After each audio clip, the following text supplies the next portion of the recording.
We'll wait a few seconds, and then I'll push the button. Welcome to the Rebel Alliance Briefing Room Podcast. We are here to podcast about anything and everything Star Wars with you. Please visit our website where you can play current and past episodes. That's https://RABR KyleJohansson.us. That's RABR.KyleJohansson.us.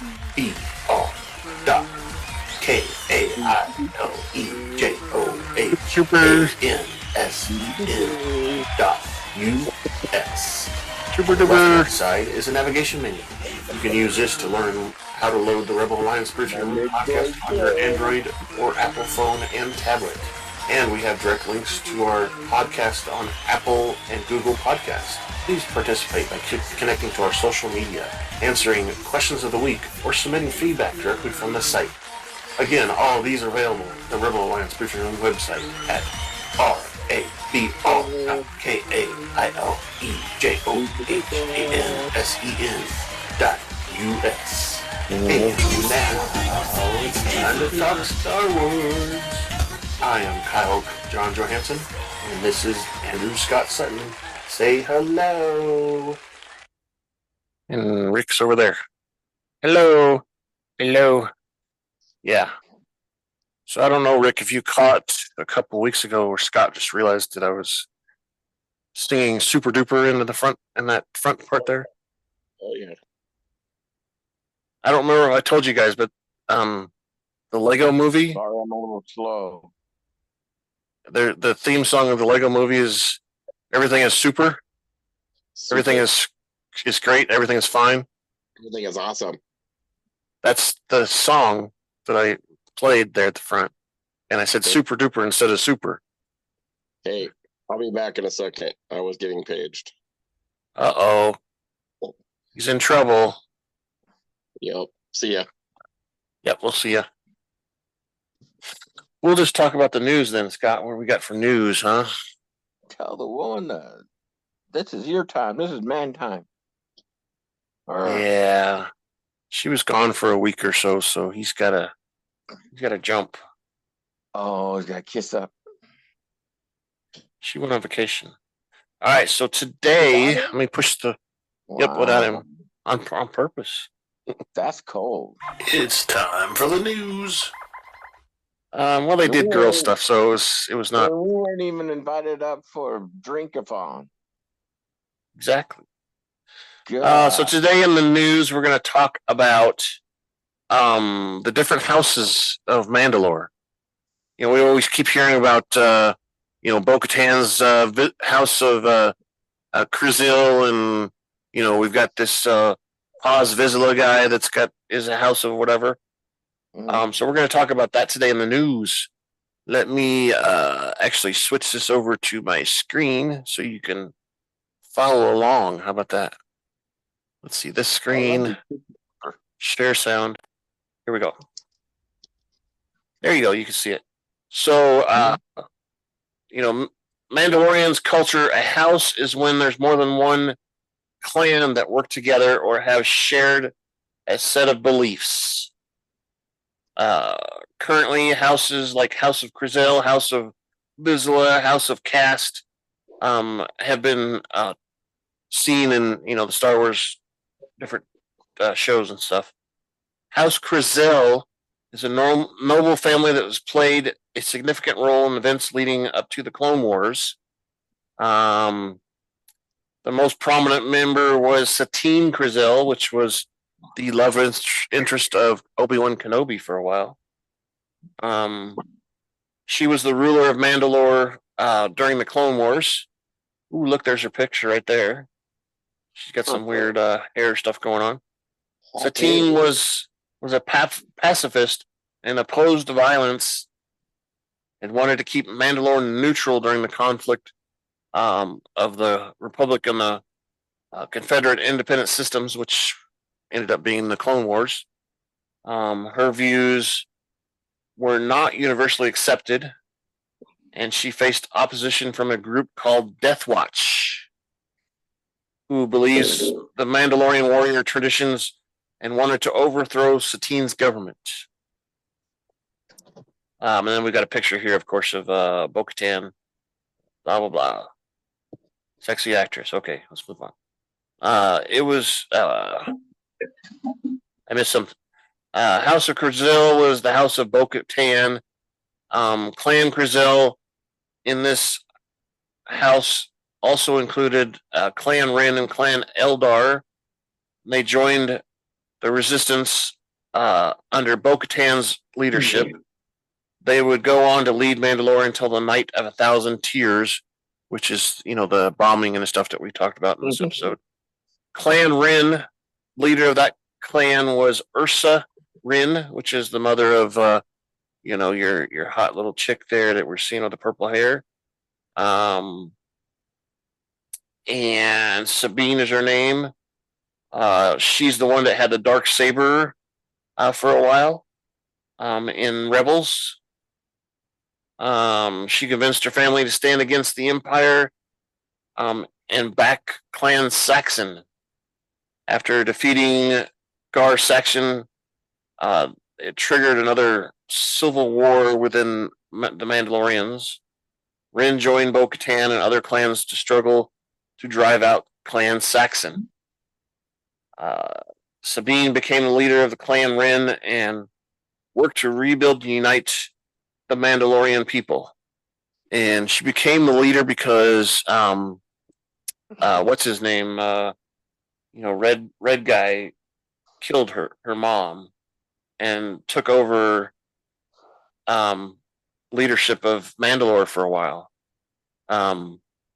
What's his name? Darth Maul. Darth Maul. Darth Maul killed Bo-Katan's. what's her? No, Ursa, which was Sabine's mother. I know it's confusing already. I was just waiting for Clan McGregor to show up and take care of it all, but Clan Rook, which was active during the reign of the Galactic Empire, was initially a vassal house of Caste until the Battle of Yavin, when the Death Star thing. The groups listed eventually joined the Mandalorian resistance against the Empire. Their armor was colored purple, yellow, and silver, and they share the same signet of House of Caste.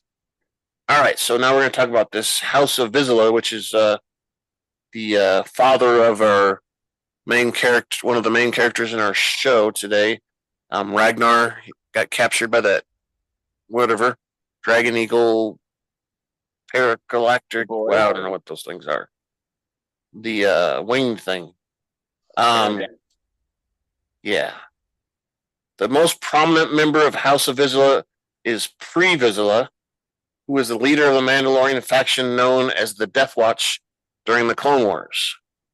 Pre Vizsla was a skilled warrior who believed the Mandalorian traditions of honor and combat, and he sought to restore Mandalore to the former glory. Under his leadership, Death Watch allied amongst the separatists and sought to overthrow the pacifist government of Satine Krizel,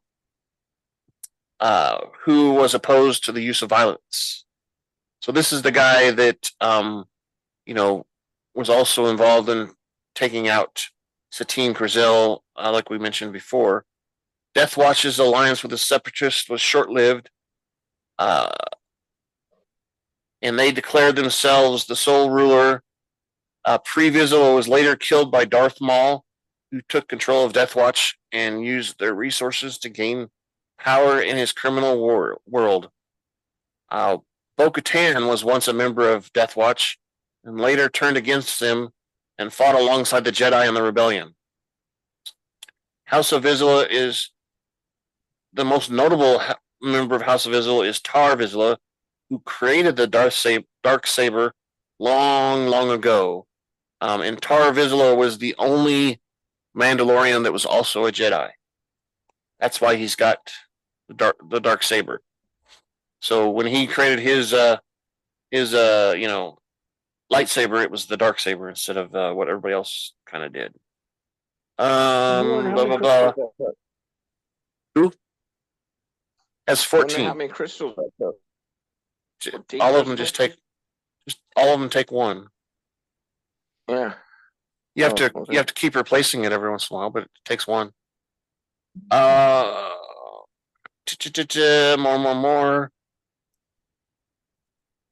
Clan Saxton, which is down here. They're all red here. They're seem to be the clan that everybody's after. During the events in Rebels, Gar Saxton was the ambitious warrior who aligned himself with the Galactic Empire. He was also a member of the Imperial Super Commandos, unit of the Mandalorian soldiers who served the Empire. Blah blah blah. Gar son rebels. His brother Tiber became the new leader of Clan Saxton. Tiber continued to work with the Empire. However, he was eventually killed in the Battle of Mandalore.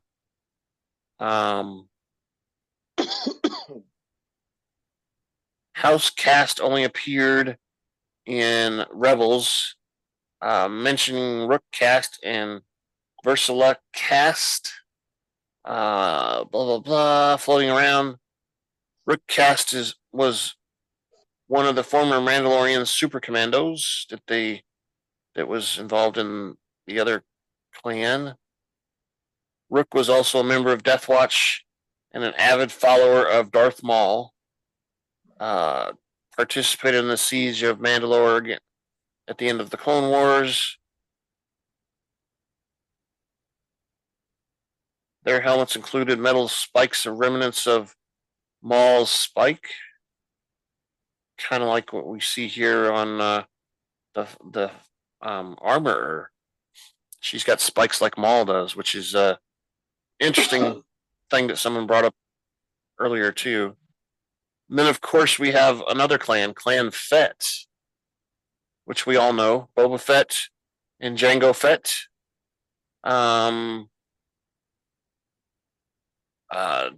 Jango was hired by Count Dooku, and of course we know his head was cut off at the first battle of the Clone Wars at Geonosis. Boba Fett became a bounty hunter just as his father and inherited the Mandalorian armor. After his father was killed, Boba was successful, eventually took over Jabba's palace on Tatooine, which we've seen. There was also one called Clan Awid, which I have no idea what it's anybody here, led by a chieftain, Nam Barail. No idea. But the last one is called Clan Mudhorn, which we know from The Mandalorian. It's the one that Grogu and Mando are a part of. And here's a picture of our Mudhorn that Grogu suspended in the air. They're founding members. Exactly. Founding members. That's pretty much it. I just wanted to kind of go over those different clans and stuff because we keep talking about them in the show. And maybe you picked up a tiny bit there that you can use later on in the future. I know I went through it fast, and I know, it didn't make a lot of sense. So I'm going to switch back out. No more sharing video. There we go. And that's all the news I've got. The news. Spoiler. If you haven't watched Mando, oh, we want feedback, but that's not what the button I went to push. So if you haven't watched Mando Chapter 20, The Foundling, please go watch it because we're going to spoil you. Starting out with the director was Carl Weathers, which he released the name of the episode early, so people, were spoiled. Like I told you guys that it was released early. And actually, Dave Filoni and Jon Favreau wrote this episode. It was edited by Rachel Goodlett Katz, and the score was done by Joseph Shirley. So we had our regular cast. We had Djarin and his body doubles. Pedro, Pascal. We had Brent Wayne, Lateef, Crowder. Bo Katan was Katee Sackhoff. Ragnar was Wesley Kimmel. The Mandalorian judge that was judging the little fights and stuff that the kids were participating in was Jason Chu. All the clone troopers that we saw were actually played by Temuera Morrison, who is the same guy that played Boba Fett. Senate Guard Capula was played by Juan Javier Cardenas, which that's the guy that told our new person for this episode to take the ship, the silver shiny ship. What was his name? Crud. It's the wrong page. He was the new Jedi we saw. Kelleran Bake was played by Ahmed Best. I said Ragnar, Clone Troopers, and the Senate Guard. Yeah, the Senate Guard was the one that told Kelleran Bake to take Grogu and put him on the ship. I was really surprised at that because I thought that was going to be a different Jedi. I did too. And not to sound racist or anything, but when I first saw him, I was like, what's his name doing there? Window Mace. Yeah. That's exactly like, wait a minute. And then I was like, oh, that's not him. Well, I just figured it was him because he was younger. Yeah. And maybe that was the whole intent and purpose of making it appear to be that, so that you'd be like, oh, okay, that wasn't him. But that was my first thought. If you remember, during that same time period when the Jedi Temple is being attacked, is when Mace Windu fell out the window because he was trying to kill the Emperor. Yeah, yeah. So, and we never knew if he actually died, because as we've seen, Anakin can jump from speeder to speeder and still be okay, right? Yep. So maybe Mace Windu did that and got away. We don't know. I don't know. Anyway. That was my first thought. So I was surprised. Anyway, so that's that, and we need to take a little Taco Tuesday break. We are proud to welcome our latest sponsor, Juan's Cantina, where every first week of the month on the Standard Galactic calendar we celebrate what the ancients call Cinco de Mayo. Come join us at Juan's for the food, mariachi music, and 34 flavors of margaritas. That's Juan's Cantina right next to the Hangar 94 of Mos Eisley Spaceport. On what am I supposed to do with that? Is Taco Tuesday. All tacos are half a credit each and enjoyed with our house margaritas. Juan's Cantina also serves the galactically famous Dos Camarones Azul Cerveza, imported directly from Kessel. Thank you again for our latest sponsor, Juan's Cantina. Thank you, Juan's Cantina. Now I'm hungry for Mexican. I swear that's my wife's favorite food. Every time we go out, she's like, oh, do we want to go for Mexican? I'm like, we had Mexican last time. Gonna have Mexican this time. Yes. That was last time, not this time. Exactly. That's what she says. All right. So this is The Mandalorian Season 3, Chapter 20, The Foundling. Again, aired on March 22nd. And this time was only 30 minutes. Last time was a pretty long episode, 59 minutes. This one's only 30. So that means it's time to grab your favorite beverage, pull up a chair, and join us in the Rebel Alliance briefing room.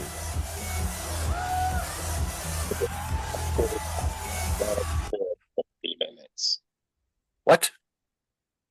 It was an action-packed, fun-filled 30 minutes. It was. It was pretty exciting. It was sure packed in there. You know how normally they break shows up into different acts or whatever they call them? This particular episode only has 2 acts. 2 different things happened basically. So, It was and they all it's nonstop, pretty much. Yeah, pretty close.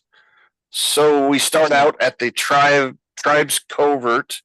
Many tribe members are training in combat, including hand-to-hand blaster training. Pew pew pew. Judges are refereeing fights, declaring when each is over and indicating the winner. Away from this, on the beach, Grogu is sitting surrounded by what looks like stones. He watches curiously as several of them move. Uh-oh. Is he moving them or are they moving? He picks up one and discovers that it's not a stone at all. It's a stone crab. It's kind of like a shelf, one of those hermit crabs, but they inhabit stones. You better. But, knowing Grogu, he's probably thinking about sticking it in his mouth. As he gazes curiously, Djarin arrives and picks him up and says, "Hey, playtime's over, all right? Playtime's over. Grow up." And he must learn how to interact with the other foundlings. He brings Grogu to the training area and says that Grogu is the next challenger. Uh-oh, next challenger. He's just a baby. Come on. Bo Katan walks over and asks Djarin whether Grogu is engaging in combat, and if that's a good idea or not. And Djarin says that if he is ever going to become an apprentice, he has to learn these things. This is the way. Exactly. The judge, however, agrees with Bo Katan and says that Grogu is too small to fight. Djarin overrules, saying that he is his ward. I'm his ward, and it's okay, all right? All right. All right. After a pause, the judge asks Djarin what weapon the fight should be with, and Djarin gives the choice to Ragnar.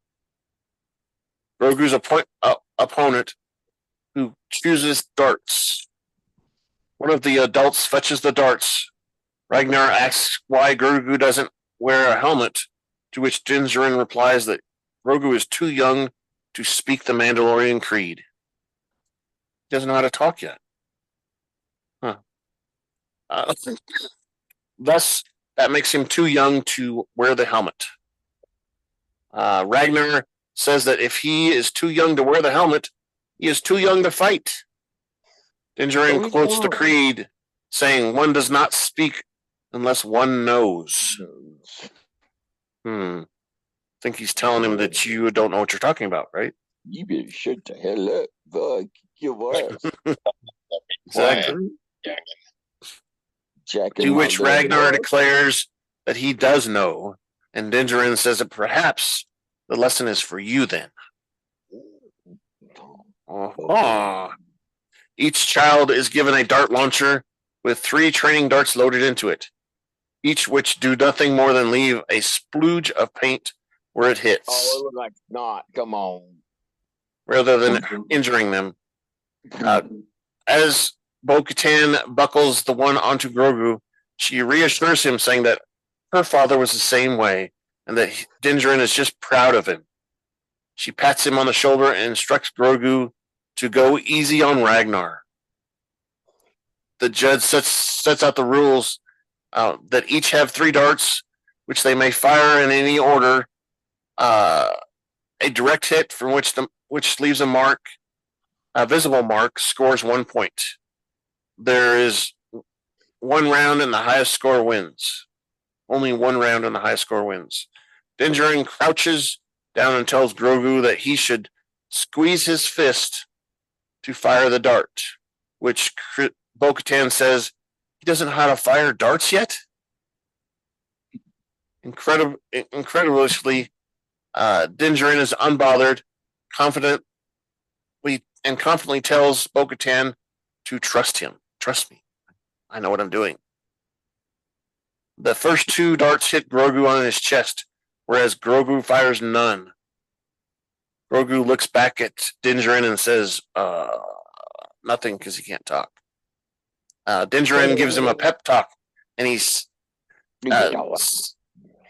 that he's seen Grogu as being capable, and he's seen what he's done before, and should show everyone what he can do.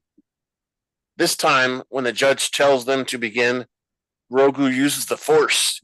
He jumps and flips all over the place, avoiding Ragnar, and jumps over his head and fires 3 darts at once. Pew, pew, pew, pew. All 3 hitting Ragnar in the chest. The judge declares Grogu the winner. Ragnar walks away and is snatched up by a giant reptilian creature. Djarin aims his blaster at the creature, but Paz Vizsla stops him and says, "Hey, wait! You might hit the child. Instead, they should follow him to his lair." And they all launch their jetpacks, and I don't know, 5 or 6 of them start following that creature back to its lair. And then we see they start to run out of fuel once they get to the rocky, barren landscape. I think it's Paz Vizsla actually says, "I'm running out of fuel. What are we going to do?" As Vizsla watches the reptilian creature retreat in the distance, suddenly they see Bo Katan's ship appear and continues to pursue with ease, of course, right? Later, they reunite with Bo Katan back at the beach, who shows everyone the location of the lair on a holographic map. Vizsla points out that if they use jetpacks, the beast will hear them and kill the child. So Bo Katan suggests scaling the mountain on foot, which everyone agrees to. Let's do it. Djarin, Bo Katan, and Vizsla and the Strikhawk training team. Don't know what those people are, but they're a training team. Set off on Bo Katan's ship as Grogu watches from the beach. They leave the poor guy behind. Aww. Right now. The armor leads Grogu into her forge, where she heats up a ladle in the cryo furnace, and she shapes some metal into circles, cooling it before placing it in a large forge press. She says that the forge can reveal weakness, and presses the controls to make the press slam repeatedly against the plate. As Grogu looks on with a distressed expression, he experiences a flashback to the siege of the Jedi Temple.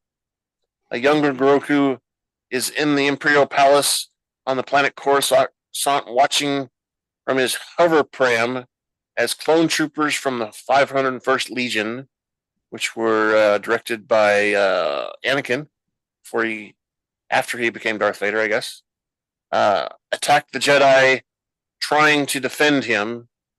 As the Jedi are killed one by one, a Jedi shouts that someone needs to get Grogu to Kelleran Beck. One of the surviving Jedi gets Grogu to the elevator, but is shot just before the door closes.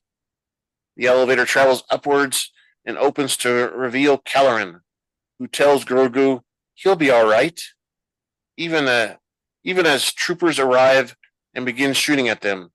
Kelleran deflects the blaster bolts. He's got 2 lightsabers, if you noticed. He's doing so he's well versed in the lightsaber battle stuff. He was pretty impressive too. He did not get shot once. He fought off every single blast. Even the troopers arrive and begin shooting at them. Kelleran deflects the bolts, backing them off, falling more. Troops arrive, and he and Grogu take off in a speeder. They are eventually pursued by a Republic gunship throughout the city of Coruscant.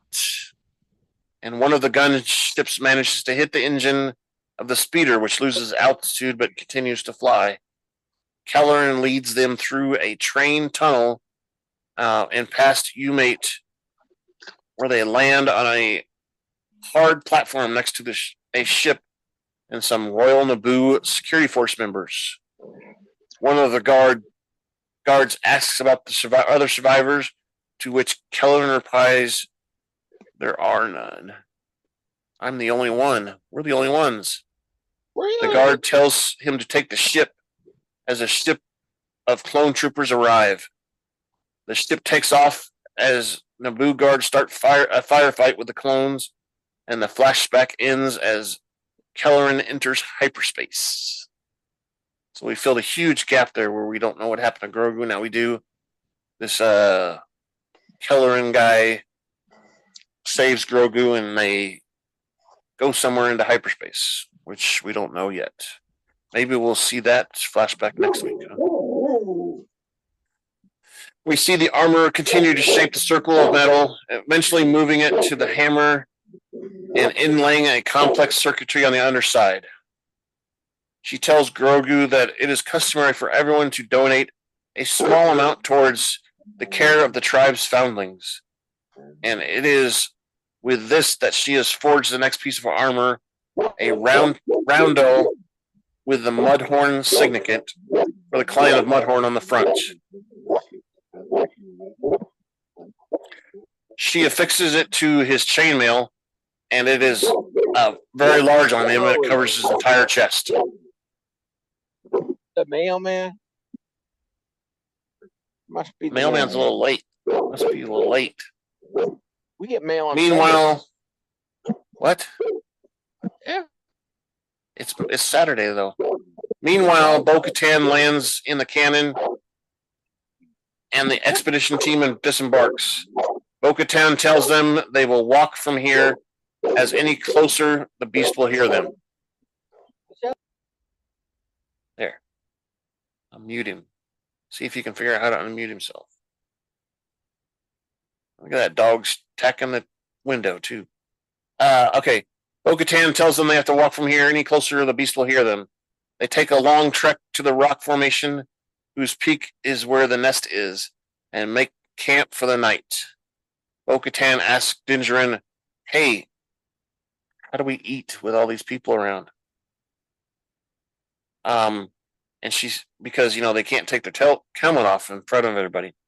To which Djarin explains that they have to go find a place to isolate themselves enough where they can take it off while they eat. Vizsla informs Bo Katan that as the leader of the war party, she has the privilege and the honor of staying with the fire to eat. The next morning at first light, they scale the rock face as silently as possible using grappling hooks. It looked like a couple of them were struggling too. They reach the nest, discovering it is empty. Large raptor is gone. Djarin heat vision shows a cluster of warmth hidden in the brush that makes up the nest. Vizsla immediately climbs into the nest, and Bo Katan says, hey, what are you doing? You have to wait. Time out, we have to wait until we've cleared it all. Vizsla explains, I don't care. He's my son. Ragnar's my son. He starts calling out for Ragnar, and Vizsla accidentally awakes the raptor chicks who begin to attack him. Even these baby chicks are larger than Vizsla. The raptor adult arrives and regurgitates, which I thought this was so funny, regurgitates Ragnar and begins to try to feed him to the chicks. That was great. He calls out for help. He says, help me, they're going to eat me, help me. I thought it was funny that he's like, and then he comes out. I was like, that's awesome. That's awesome. He came out. Bo Katan uses her jetpack to go after them, but is buffed away by the raptor's wings, and her jetpack temporarily malfunctions. She loses a Palderon, which is one of those canisters where they got the fuel in it. Just before she hits the water, she recovers, and she and Djarin are able to fire cables at the raptor's body. Bo Katan uses her cable to get at the raptor's head and start poking the eyes out. Raptor's head stabbing repeatedly at the eye. The creature roars in pain, but drops Vizsla, who lands on one of the cliffs. The Mandalorians manage to get their lariats around the creature, and Djarin is able to get his lariat around one of its wings, sending the creature off balance. He rescues Ragnar from the claws, and the raptor plunges into the lake. As it struggles to take off again, a dinosaur turtle rises from beneath and snaps it up in its jaws, pulling it back down in the water, which I was surprised at too. I was like, whoa! That was totally Jurassic Park. Plot twist, right? Djarin and Ragnar land next to Vizsla, where Vizsla urgently asks Ragnar if he's all right and hugs him. I love you, son. Ragnar assures him that he is okay, and Vizsla thanks Djarin, to which Djarin replies, "This is the way." Vizsla echoes the same thing. This is the way. Bo Katan's ship transports them back to the covert, where Vizsla and Ragnar energized and get lots of cheers and clapping for being saved. Ragnar being saved. The armor approaches Bo Katan and tells her she has done the highest honor of the creed by saving a foundling. Bo Katan replies with, "This is the way." This is the way. And the armor repeats the response. Bo Katan tells her that they have brought back 3 other foundlings that need care and training. And they pull out these big raptor chicks that are being led by Mandalorians with hunks of meat on a stick. Yeah. I thought that they were impressed that she brought them, but I'm sure they were all thinking like, man, that would be some good cooking, wouldn't it? Good barbecue right there. Chicken. The armor noticed that Bo Katan is missing a Palderan, that's the shoulder, one of the shoulder pieces, and takes her to the forge so she can replace it. As she forges the metal, she asks whether she should put a night owl on it, and Bo Katan hesitates.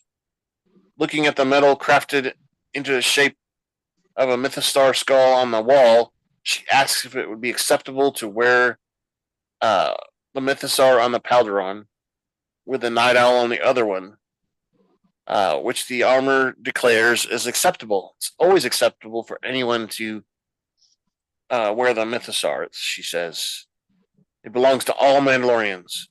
Watching the armor continue to create the new Palderon, Krizil asks hesitantly what the armor would say if she saw a mythosaur. The armor says Krizil or Bo Katan would be lucky, as it's a notable vision, assuming that she, dreamt it or something. Bo Katan tries to clarify that it was real, but the armor says, "This is the way." When she leaves the forge, Bo Katan stays behind, staring at the mythosaur skull on the wall. I think the armor knows more than she lets on. Probably. Did she go back and kill the one that's there, or get proof that she's seen it? I don't know why she'd kill it. I just think there's more to that dialogue. I think that was kind of a foreshadowing thing, like kind of an Easter egg, maybe. Yeah, I agree. There's going to be more to that later on, I'm sure. Either we go back to Mandalore and hunt this thing out and try to prove it's still there, kind of thing, or it comes out. They maybe they decide that they're gonna settle back on Mandalore and rebuild it, and the thing comes out from there and attacks them at some point. Who knows? We don't know. So the question of the week that I came up with is, does Bo Katan go look for the mythosaur back on Mandalore? And what we were just talking about. You guys think that's a possible thing? Mm-hmm. Very possible. I think so. But maybe Mando and get us back and just to look for it. I think there's more of a backstory that's kind of building too, but Yeah, I think so too. I think maybe the end of the story, let's say about the Mythostar thing, is going to happen at the season finale of the show of this season. Or it carries into another season. Could be too. Could be. We I don't could know. see it again. See it again at the end of the episode, and then we're like, "What? What else? What's going on?" Oh. But I also think Bo Katan now is finally, she had the opposing view of this convert, and now she's kind of starting to see, her upbringing or whatever. Maybe it wasn't all of Mandalore that she thought it was. Yeah, maybe she likes the the old fashioned style of the way they kind of believe things. Yeah. Feedback at KyleJohansson.us. That's feedback, KyleJohansson.us. Yeah, so feedback, we've got that email address. We would love to hear your feedback on the question of the week we just discussed. Both that question of the week, and there's a feedback form link on the left-hand side of the website. Or wrong side, it's over there somewhere. And we're also on Twitter at super_duper_pod. Send us a message there, talk back to us, whatever. And we also have comments section on our videos that are on YouTube and Spotify. So you can go to our website and find those locations too. So send us all your feedback. Tell us what you think. Tell us what you don't think. Tell us if Rick's shirt's too green. Whatever you got to do, give us some feedback. You're just great. We're just jealous. That's all it is. We're jealous. We're jealous. Oh, Scott, you don't? Scott's trying to tell us he's got underwear on, or Under Armour underwear. All right. No, So anything else you guys want to say about this episode? A Hanes with the pouch. Okay. Tidy whiteys. No. It was short but mighty. There was a lot that happened. This was like a holy crap episode. Yeah, it was pretty action packed. It was definitely more action in this one than the Bad Batch, I thought. Even though the Bad Batch was pretty eventful too, this had a lot in it. The dragon slaying thing going on there, all that stuff was just one thing after another.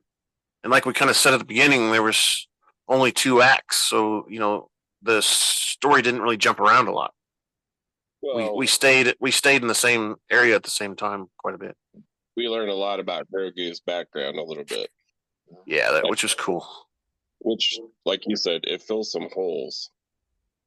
I mean, there's still some hole there that needs to be filled in, but this gave us like a lot of insight.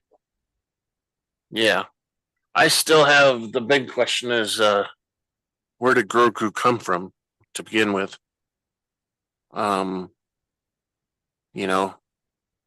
Was he part of the clone program of the Republic had before they won the war? I don't know. Because we do know of 2 other Yoda type of creatures. Obviously Yoda, and then the female one that we saw in an episode previous. Was that a Bad Batch? Yeah, that was in the